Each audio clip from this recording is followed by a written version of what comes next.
তিনি একটা সম্মেলন করলেন, করে 17 থেকে 40 বছর পর্যন্ত টানা 23 বছর যুবকদেরকে সাথে নিয়ে মক্কা অলিতে গলিতে মানুষকে বোঝালেন, চুরি করো না, ডাকাতি করো না, মদ খাও না, খুন খারাপি করো না, নারী নির্যাতন করো না, এই জীবন্ত কন্যা সন্তানগুলোকে কবরস্থ করো না, পাপ অন্যায়ের কাজ করো না, এটা বোঝালেন। 40 বছর পর্যন্ত বিশ্বাস করেন। আগের 17 পরে 23 কত পরে 23 বছর বোঝালেন। একজন মানুষও তারা পাপের কাজ বন্ধ করে না। তাহলে কি দাঁড়ালো? আগের 17 বছরও হলো না, পরে 23 বছরও হলো। নবীকে এসে বলেন আলামিনা সাদিক মুহাম্মদ ইবনে আব্দুল্লাহ, আব্দুল্লাহ পুত্র মুহাম্মদ আলামিন, বিশ্বস্ত সত্যবাদী, কোন সন্দেহ নেই, ভালো লোক। আল্লাহ নবী চিন্তা করলেন এগুলো মুখে মুখে ভালো বলে, আমি যেগুলো বলি সেগুলো আলাদা মানে না। 40 বছর বয়সে গিয়া নবীজি গায়ে হেরা পর্বতের গুহায় তিনি গবেষণা করতে থাকলেন, এ জাতির মুক্তি কিভাবে মিলবে। লাইলাতুল কদরে তাকে জানায় দেওয়া হলো, আপনার এই সুন্দর ভাবনা আল্লাহ কবুল করে আপনাকে নবী এবং রাসূল বানাবার সুসংবাদ দিয়া আমি জিবরিল, আমাকে আল্লাহ আপনার কাছে পাঠিয়ে দিয়েছে। আপনি পড়েন ইকরা বিসমি রাব্বিকাল্লাযী খালাক। নবীজি পড়লেন, ওহী নাযিল শুরু হয়ে গেল। তিনি রাসূল হলেন, নবী হলেন। চেষ্টা চলতে থাকলো। নবীজি দাওয়াত দেন, গোপনে দাওয়াত প্রকাশ, গোপনে দাওয়াত দেন। এখন কি দাঁড়ালো? শৈশব কৈশোরের 17 বছরে একজন মানুষ ভালো হলো না। 17 বছর থেকে 40 বছর 23 বছরে আর একজন মানুষও ভালো হলো না। কারণ কি? দাওয়াত দেওয়া হয়েছে কিন্তু কোরআন দিয়ে দেওয়া হয় নাই। কি দিয়ে দেওয়া হয় নাই? কোরআন দিয়ে দেওয়া হয় নাই। কত বছর পর্যন্ত? 40 বছর পর্যন্ত কোরআন দিয়ে দেওয়া হয় নাই।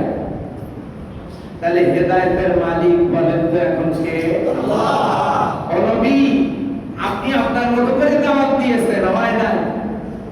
ওই কাফেরদের ছেলেদেরকে দিয়েছেন, ইহুদিদের ছেলেদেরকে দিয়েছেন, খ্রিস্টানদের ছেলেদেরকে দিয়েছেন, যুবকদের একটা আপনি অর্গানাইজেশন তৈরি করেছেন, হিলফুল ফজল, এগুলো পাঁচমিশালি খিচড়ি বানায় আপনি ওই দাওয়াত দিয়ে বানাচ্ছেন। ও সব দিয়ে হবে না, যা দিয়ে হবে তা আমি আপনাকে দিচ্ছি। এখন বিসমি রাব্বিকাল্লাযী খালাক পড়েন, আপনার ওই রবের নামে যিনি আপনাকে সৃষ্টি করেছেন। আল্লাহ। বাস কোরআন এলো। নবীজি দাওয়াত দেওয়া শুরু করলেন, লোকেরা দাওয়াত কবুল করা শুরু করল। হযরত ওমর রাদিয়াল্লাহু তাআলা বিরোধিতা করতেছেন, তরবারি নিয়েছেন, মাথা কাটবেন আল্লাহর নামে। পথের মধ্যে একজন আটকে বলে, যাও কই, কয় আব্দুল্লাহ পুত্র, তার মাথাটা কাটবো, শেষ করে দেব আজকে। কেন? কয় যে তার তাওহীদের বাণী প্রচার করে। তোমার বোন জামাই তো এগুলো করছে। নিয়ে গেছে বাড়িতে গিয়ে বলে যে কি তোমরা নাকি ইসলাম গ্রহণ করছো?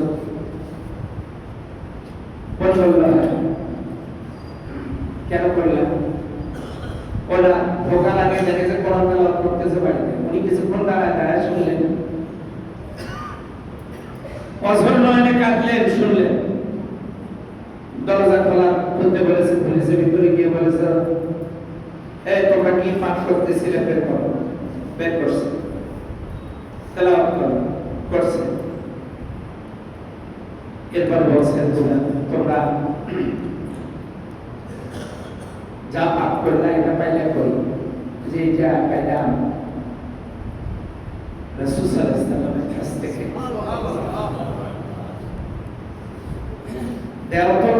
দেওয়া আমি একটু পড়ি।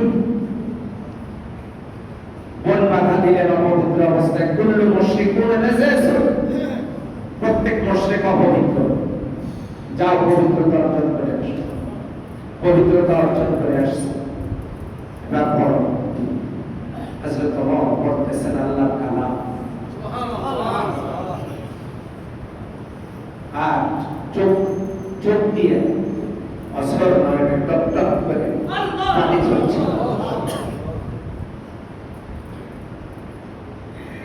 এরপরে এটা রেখে দিয়ে আবার তরবারি নিয়ে রওনা। নবীজি যেখানে বসে ছিলেন সাবাস মেম্বার দেখলেন ওমর আসতেছে খোলা তরবারি নিয়ে। সাবাস মেম্বার বড় শঙ্কিত হলেন, না জানি কি হয়ে যায়। ইয়া নবী আল্লাহ, আপনি একটু নিরাপদ জায়গায় যান, ওমর তরবারি নিয়ে আসতেছে।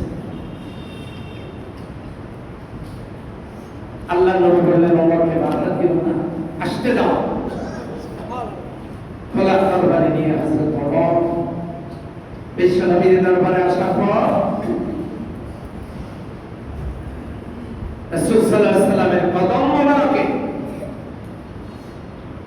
তরবারিটা রেখে দিয়ে বললেন, ইয়া রাসূলুল্লাহ, আসছিলাম আপনার কল্লা কাটার জন্য, কিন্তু আমার তরবারি আপনার কদম মোবারকে দিয়ে আমি আমার কল্লাটাই আপনার দরবারে হাজির করলাম।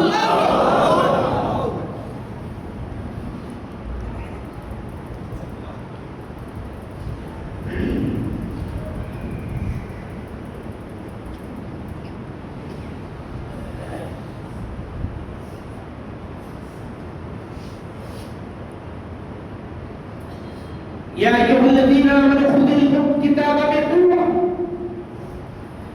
সত্যের সন্ধান যখন ওমর পেয়েছি, তাহলে হযরত ওমর সত্যকে ধরেছেন কিভাবে?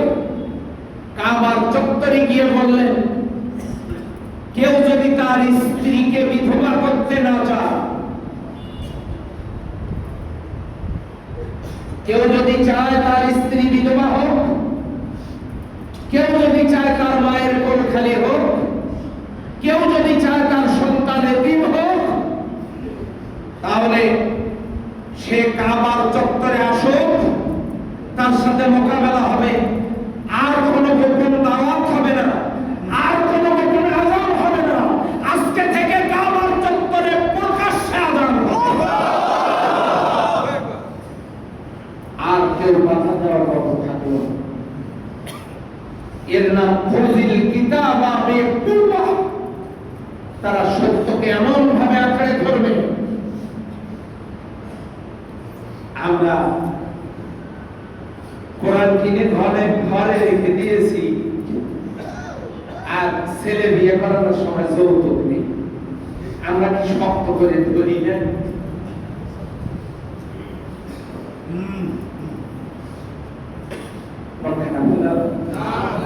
ঈদের আগের দিনে মনটা খারাপ না। কোরআন কিনে ঘরে রেখে দিয়েছি, সুদ ছাড়তে পারি না, ঘুষ ছাড়তে পারি না, অশ্লীলতা ছাড়তে পারি না, চুরি ডাকাতি ছাড়তে পারি না, দুর্নীতি ছাড়তে পারি না, অন্যায় পথে সমর্থন দেওয়া ছাড়তে পারি না। বাড়িতে কোরআন কিনে রেখে দিয়েছি। আল্লাহ বলেন খুযুল কিতাবা বিকুওয়া, শক্ত করে ধরো। এর মধ্যে যা বিধিবিধান আছে মান্য করো, তাহলে তুমি হবে পরহেজগার, তুমি হবে মুত্তাকি। বলেন সুবহানাল্লাহ। কয়টা গেল?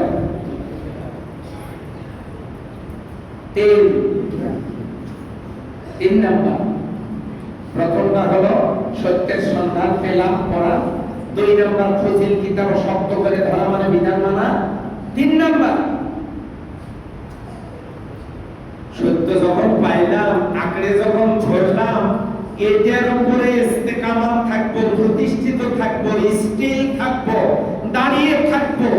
কারো চোখ রাঙ্গানোতে, হুমকিতে, প্রলোভনে সত্য পথকে বিক্রয় করবো না, সত্য পথ ছেড়ে দেব না, আমরা বিপদগ্রস্ত হব না, বিপদগামী হব না, সত্যের উপরে টিকে থাকবো জীবন গেলেও।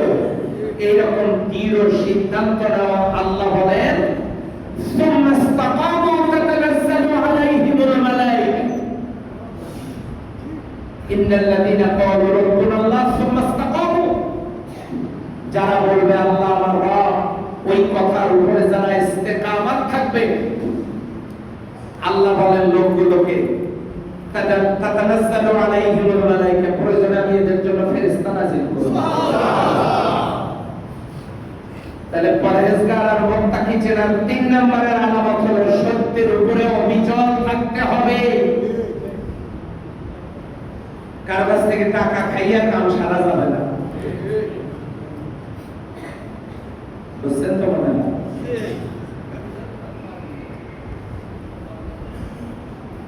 সত্যের উপরে অবিচল থাকতে হবে।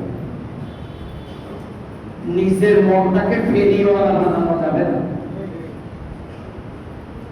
নিজের মনটাকে বিয়ারিং এর মতো ঘোড়ার মতো বানানো যাবে না। সুম্মা ইসতাকামু, ইস্তেকামাত থাকবে। আলহামদুলিল্লাহ আমরা সে পথ গ্রহণ করেছি। পৃথিবীর প্রলোভন জ্ঞাত সারে অন্যায়ের সপক্ষে নেওয়ার চেষ্টা করলে জীবন চলে যাবে, অন্যায়ের সাথে কোনো আপোষ করা হবে। এটা হলো সুম্মা ইসতাকামু। সত্যের সন্ধান, সত্য গ্রহণ, সত্যের উপরে অবিচল থাকা। কয়টা গেল? চতুর্থ নাম্বার, এতই যদি বুঝলাম, এবার সত্যকে কায়েম করতে হবে। এটা কি একা হবে না সবাই মিলে? ঝাঁটার একটা কাঠি দিয়ে ময়লা পরিষ্কার করতে পারবে না। অনেকগুলো কাঠি একত্রিত করে পিছনে বাঁধন দিলে যেমন ঝাঁটা হয়, আর ওই ঝাঁটা দিয়ে ময়লা পরিষ্কার হয়। অনেকগুলো ইমানদার মানুষ যদি ঐক্যবদ্ধ হয় আর পিছনে যদি কোনো সংগঠনের বাঁধন থাকে, কাঠিগুলো যদি মজবুত হয়, তার মানে সদস্যরা যদি পরিপূর্ণ পাক্কা ঈমানওয়ালা হয় আর পিছনের বাঁধন সংগঠন যদি মজবুত হয়, তাহলে আমরা ঐক্যবদ্ধ থাকলে সমস্ত অন্যায়ের ময়লা আমরা ছাটা পেটা করে বিদায় করতে পারবো। পারবো না? তাহলে কয়টা গেল? একটা হলো সত্যকে কায়েম করা। এই মানুষগুলো যদি ঐক্যবদ্ধ হতে পারে, বলেন তো এই কয়েকজন মানুষ যদি সিদ্ধান্ত নেয়, অন্যায় যেখানে আমরা একসাথে প্রতিবাদ করবো, সেখানে অন্যায়কারীর সঙ্গে কি খুব বেশি? বলে এই লোকগুলো যদি নিজেকে বাজি রেখে সিদ্ধান্ত গ্রহণ করতে পারে, অন্যায় যেখানে অভিযান সেখানে গোটা পীরগঞ্জের কোথাও কেউ অন্যায় করার সুযোগ পাবে পাবে। কিন্তু আমরা কোরআন কিনে ঘরে তুসে গো, এরকম সিদ্ধান্ত নিতে পারি না। নেওয়া উচিত কি না? এটা জুমাতুল বিদা। আমরা যে রমজান পালন করলাম, রমজানকে বিদায় দিচ্ছি, শিক্ষাটা কি? আমি সেটা বলছি, লাআল্লাকুম তাত্তাকুন, যাতে তোমরা মুত্তাকি হতে পারো। এই জন্য তোমাদের উপরে রোজা ফরজ করে দিয়েছি। আর মুত্তাকি চেনার আলামতই তো 6টা, তার মধ্যে 4টা গেল, মনে থাকবে তো? এরপর 5 নাম্বার,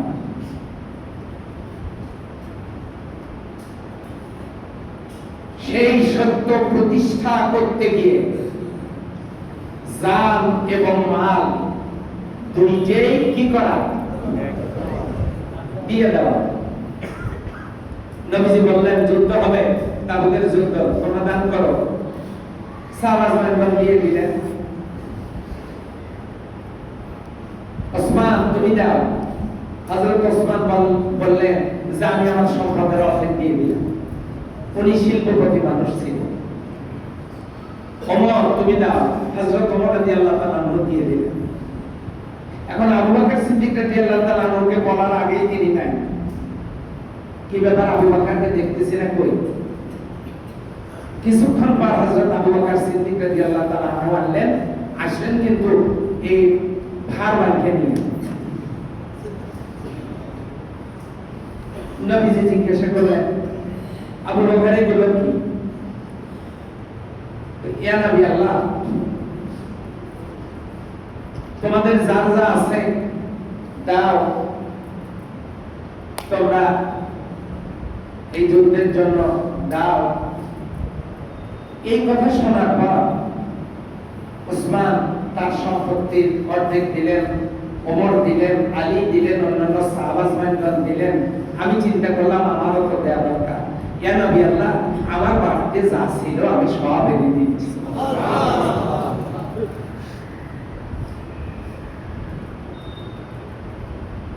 নবীজি বললেন, আবু বকর তোমার বাড়িতে কি রেখে এসেছো? তিনি বললেন, আমার বাড়িতে আমি আল্লাহ এবং তার রাসূলকে রেখে এসেছি।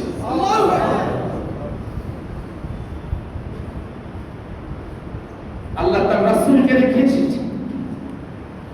আমার সুযোগ হয়েছিল হযরত আবু বকর সিদ্দিক রাদিয়াল্লাহু তাআলা আনহুর বাড়িতে, ওখানে আমি সালাত আদায় করার সুযোগ আমার হয়েছে। অনেক ধনী মানুষ ছিলেন তিনি, বিশাল সম্পত্তির মালিক, সব দিয়ে দিয়েছেন আল্লাহর জন্য। ইসলামের নিয়ে আসে নাই এরকম জুব্বার, এরকম একটা লম্বা টুপি, আতরা গায়ে রুমাল, এগুলো আমার মন খারাপ করেন না, আমি আপনাদেরকে বলি মানে ইসলাম শুধু এই যে কিছু লোক দেখানো কাজ দিয়ে আসে না।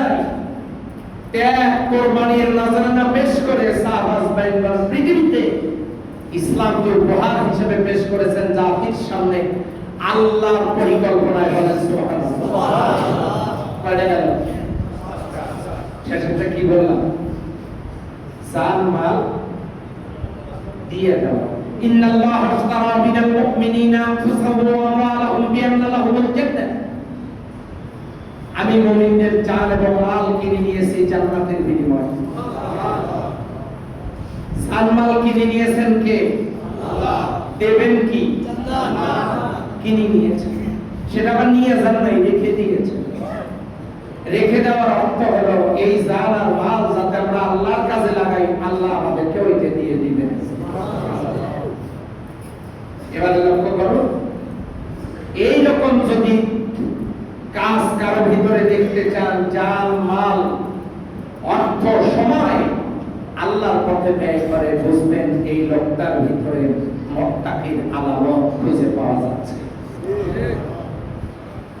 6 নাম্বার, قل إن صلاتي ونسكي ومحياي ومماتي لله رب العالمين। আমার নামাজ, আমার কুরবানি, আমার হায়াত, আমার মউত, আমার যা কিছু কার জন্য? অর্থাৎ আমার সব হবে আল্লাহর জন্য।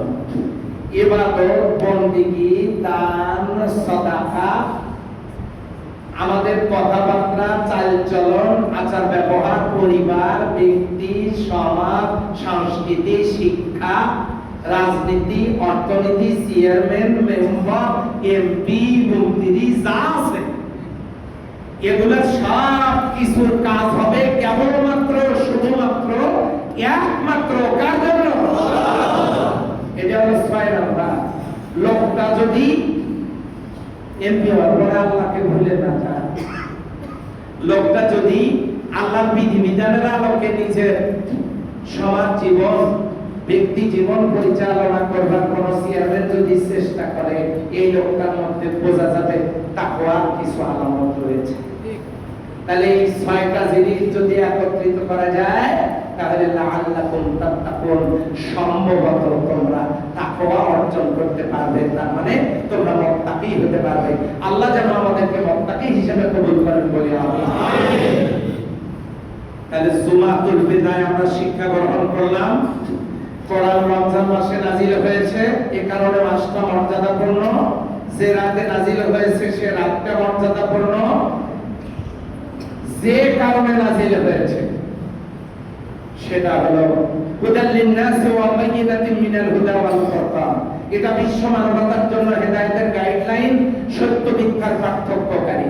আমরা সত্য মিথ্যা খুঁজবো, খুঁজতে গিয়ে দেখি কোরআন নির্ভেজাল, তারপরে আমরা এটাকে আঁকড়ে ধরবো, তারপরে এটা আমরা কি করব, এই সত্যকে আঁকড়ে ধরার পর এই সত্যের উপরে অবিচল থাকবো, তারপরে এই সত্যকে কায়েম করব, এই সত্য কায়েমের জন্য জানমাল খরচ করব, আর জীবনের সব কর্মকাণ্ড করব কার জন্য? আল্লাহ। বাস এই সিদ্ধান্ত নিয়ে আজকে জুমাতুল বিদায়, রমজানকে বিদায় দেন।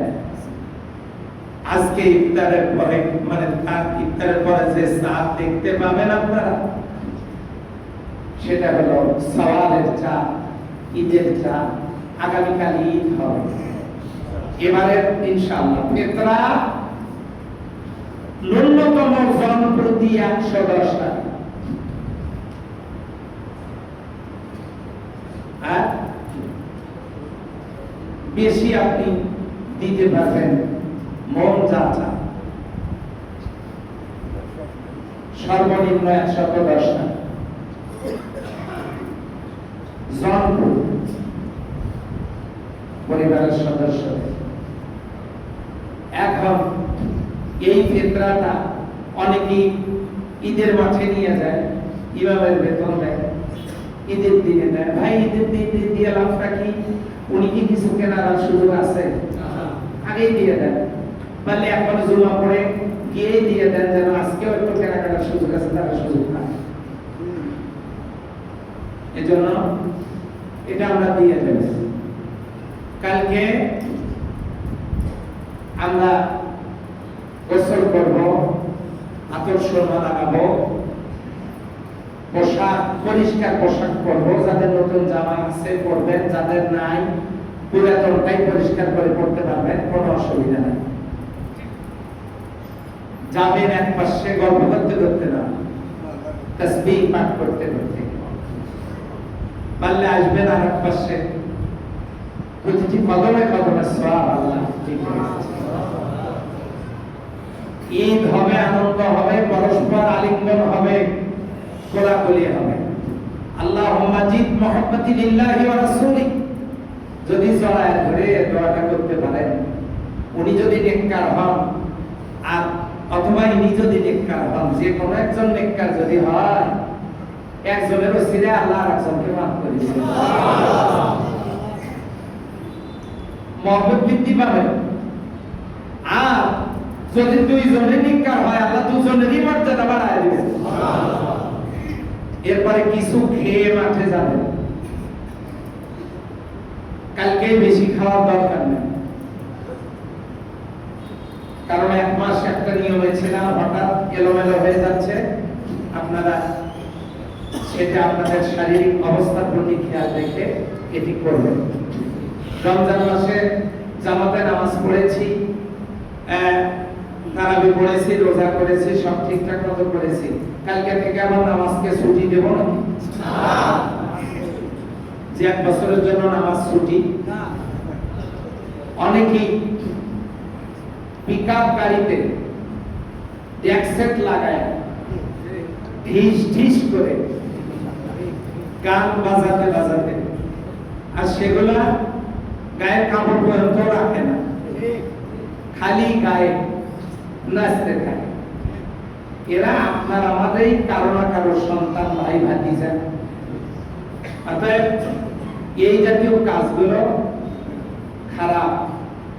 আনিল ফাহশাই ওয়াল মুনকার, এগুলো ব্যাপারে আপনারা সজাগ থাকবেন। অনেক ক্ষেত্রে দেখা যায় আনন্দ করতে গিয়ে তাল সামাল দিতে না পেরে এই দ্রুতগামী গাড়িটা গাছের সাথে ধাক্কা খেয়ে আমাদের পরিবার টুকরা সন্তানগুলোর জীবন বিপন্ন হতে পারে। কথা বলে এগুলো অশ্লীল কাজ করবেন না। সারা বছর সওয়াব অর্জন করে লাভটা কি হলো? ঈদের দিনে যদি সব দেন, সব নষ্ট করে দেন। তাই ঈদের দিন আমরা আমাদের দুঃখ কষ্ট যেমন ভাগাভাগি করব, আনন্দ তেমনি ভাগাভাগি করব ইনশাআল্লাহ। যুবকদেরকে বলবো, যুবকেরা তোমরা আল্লাহর কাছে খুবই প্রিয়, আমার রাসূল সাল্লাল্লাহু আলাইহি ওয়াসাল্লামের কাছে তোমরা প্রিয়। তোমরা যদি ঘুরে দাঁড়াও, তোমরাই পারবে এই সমাজকে সুন্দর করতে। তোমাদের হাতেই পরবর্তী বাংলাদেশ। আসুন আমরা সকলে মিলে রমজান মাসে যে আল্লাহর গোলামি করলাম, বাকি 11টা মাসও কার গোলামি করব? ওই আল্লাহরই আমরা গোলাম হই। আল্লাহ যেন কবুল করেন, সবাই বলে আমিন। সকলের সুস্বাস্থ্য, দীর্ঘ হায়াত, সাফল্যমণ্ডিত জীবন কামনা করে সকলকে ঈদ উল ফিতরের শুভেচ্ছা মোবারকবাদ জানিয়ে সকলকে, কালকে তো আর একসাথে সবাই দেখা হবে না, সকলকে জানাচ্ছি ঈদ মোবারক। আল্লাহ তাআলা আমাদের উপর রহম করুন। আসসালামু আলাইকুম ওয়া রাহমাতুল্লাহ। কাবলাল জুমা।